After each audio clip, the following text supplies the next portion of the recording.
Vitinha, bonitão. Com a evolução da comunicação via internet, a circulação de notícias aumentou bastante. No entanto, nem sempre essas informações são verdadeiras. O MIT, que é o Massachusetts Institute of Technology, fez um estudo entre 2006 e 2007. Presta atenção. 126 mil notícias que circularam no Twitter foram tuitadas por cerca de 3 milhões de pessoas e retuitadas mais de 4 milhões de vezes. Muito bem, a análise dos dados mostrou que havia 70% de chance das notícias serem falsas. Isso é perigoso, não? E você checa o que você lê? Não, né? Vamos tomar muito cuidado com as fake news, especialmente nessa época agora que é ano eleitoral. E saber mais sobre elas, nós vamos saber tudo agora com a ajuda do jornalista Ivan Paganotti. Você, com toda certeza, não é dinamarquês, né? Paganotti. Não Obrigado, tem. Ivan. Essa sonoridade não engana ninguém, né? Não tem jeito. Obrigado, meu velho, por ter vindo.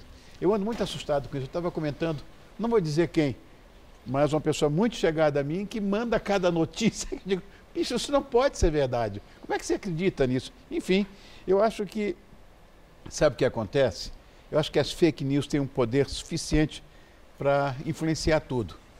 E você acreditar. Inclusive nessa época agora de eleições, né, Ivan? Porque agora é que a coisa vai ficar complicada. Você acha que pode influenciar o resultado de eleição, essa fake news? A gente não tem bola de cristal, não dá para ter certeza absoluta o que vai acontecer. A gente pode tentar olhar para o que tem acontecido em outros países parecidos, um pouco diferentes com a gente. A gente viu o que aconteceu nos Estados Unidos, hein? Exatamente. Né? Em 2016, né, a eleição nos Estados Unidos, na Inglaterra, teve a votação sobre o Brexit. E uma circulação muito grande de informações que rapidamente se comprovaram serem falsas, mas que foram tuitadas, compartilhadas, comentadas e curtidas, espalharam aí por essas redes sociais. Não tem como a gente dizer se foi por isso que a eleição acabou sendo desse jeito e se o resultado foi esse. Até porque a definição do voto é um processo complexo, né? As pessoas levam muitos elementos em consideração.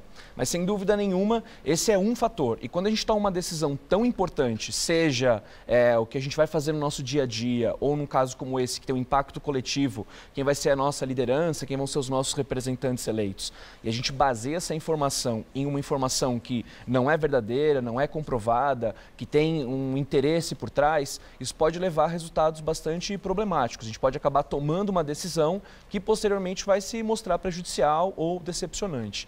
Então é um problema bastante complicado mesmo.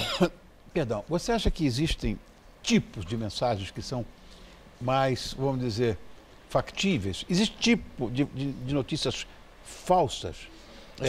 Tem um grupo que deve ser, por exemplo.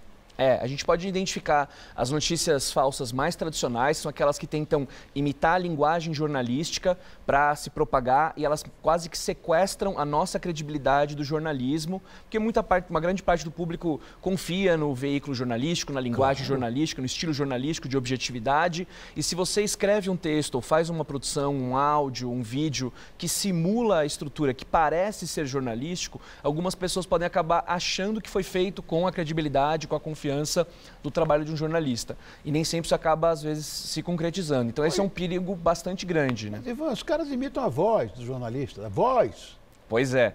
Os imitadores que são bons de fazer isso, né, já conhecem o timbre, e agora a gente tem, inclusive, mecanismos de robotização desse tipo de processo, né, os chamados deepfakes. Você pode pegar, para quem já tem muitos vídeos, né, para quem já tem horas e horas de gravação, um robô analisa o posicionamento de fala, o timbre de voz, e pode fazer não só o áudio, mas, inclusive, a pessoa como se estivesse gesticulando e falando um texto que pode ser pensado por outra pessoa. Então, é bastante problemático. Além dessas notícias falsas, existem os outros conteúdos que às vezes podem passar um pouco com a impressão de ser uma informação verdadeira, mas não simula a linguagem jornalística. É um áudio de WhatsApp, às vezes é uma piada que se apresenta e as pessoas não identificam ser uma piada, acham que é uma informação verdadeira, tem muita confusão também. Então esse é um outro tipo de informação incorreta que acaba enganando as pessoas e também pode ser problemático. Olha, um exemplo, não nessa história de político, de ideologia, de nada, mas um texto filosófico bastante interessante. Eu li uma vez na internet e estava assinado como Arnaldo Jabor. Me encontrei num restaurante com Arnaldo Jabor e falei, olha que lindo aquele texto de filosofia que você escreveu e tal, citando Spinoza, Schopenhauer, que gente que eu gosto, e eu adoro filosofia, diz, nunca escrevi para a internet, jamais vou escrever para a internet. Eu digo, como assim? Não, escreve um texto, bota lá meu nome. Esse é um problema bastante grave, né, da falsa atribuição.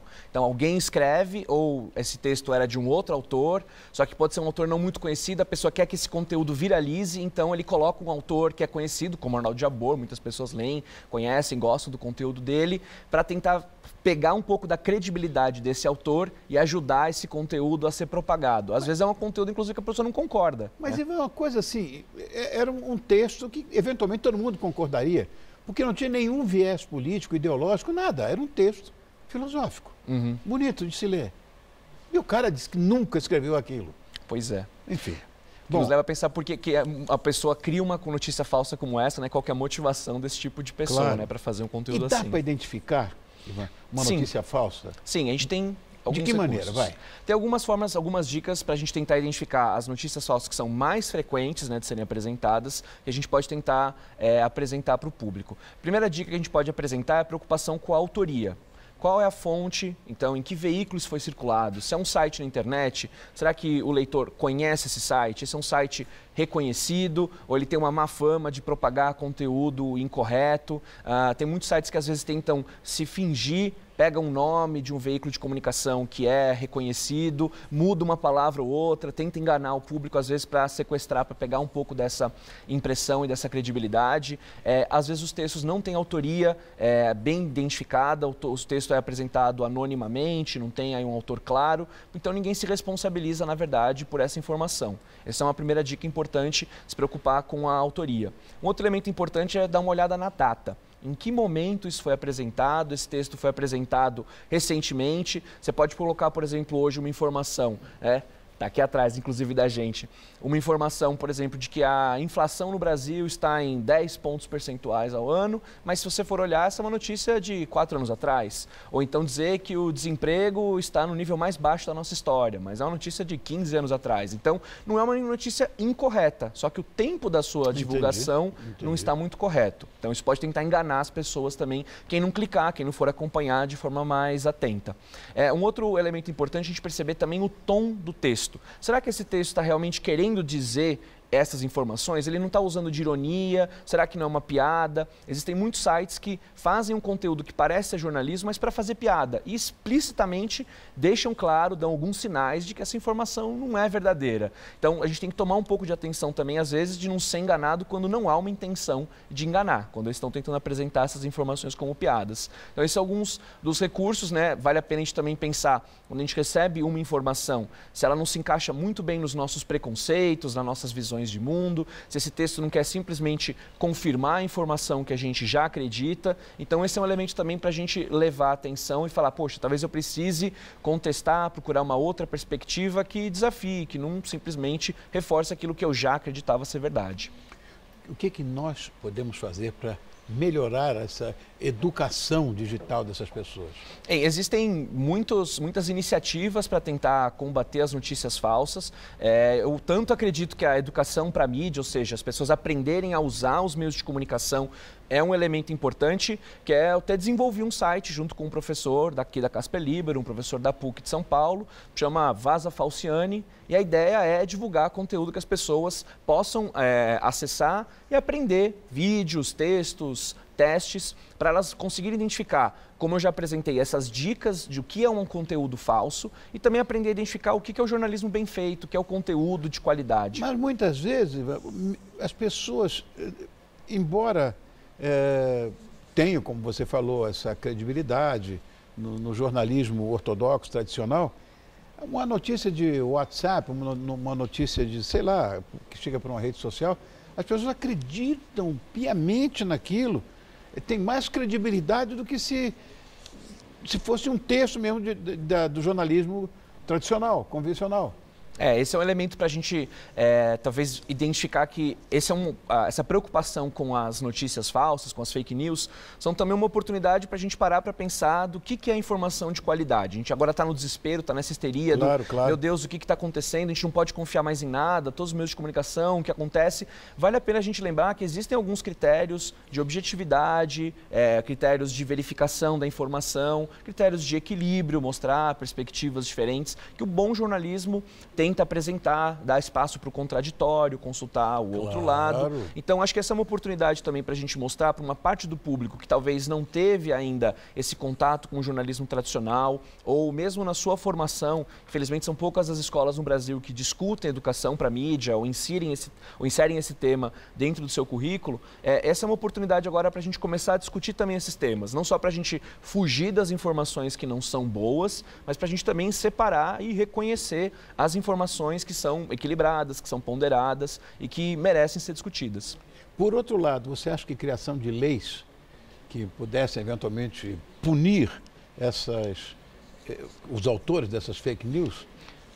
Eu não só pessoalmente não acredito nas leis como uma melhor abordagem, mas acho que a gente pode usar uma recomendação da Comissão Europeia. Eles fizeram um estudo abrangente de vários países que estavam discutindo leis ou que tinham aprovado leis, e a conclusão que a Comissão Europeia chegou é que as leis, ou seja, a regulação sobre esse tema é perigosa, é contraproducente, não vale a pena. Por quê? Porque dependendo da forma como você define a informação falsa, se ela for muito ampla, muitas coisas podem ser consideradas informação falsa e passar a ser alvo de perseguição, de censura, de bloqueio e abrir um monte de outros problemas que não existiam ou que já tinha como se definir originalmente. Então, alguns países que já aprovaram leis contra as notícias falsas, como por exemplo a Malásia, a gente tem visto umas iniciativas um pouco problemáticas. Isso foi já usado para prender pessoas que faziam críticas ao poder público, faziam as críticas às vezes com uma informação um pouco exagerada e foram punidas, tiveram que ir para a cadeia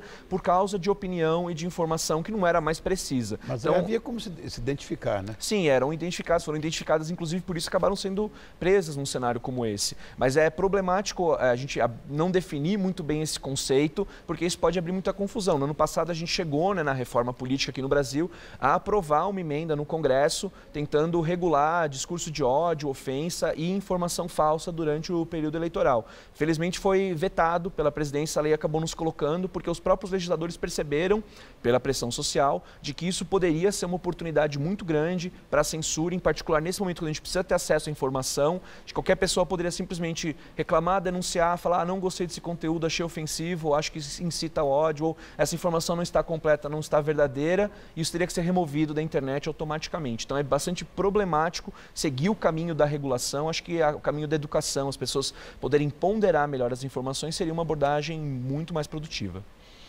Este é o jornalista Ivan Paganotti, a quem eu agradeço muito pela aula que deu hoje para a gente de fake news. Está ficando complicado isso.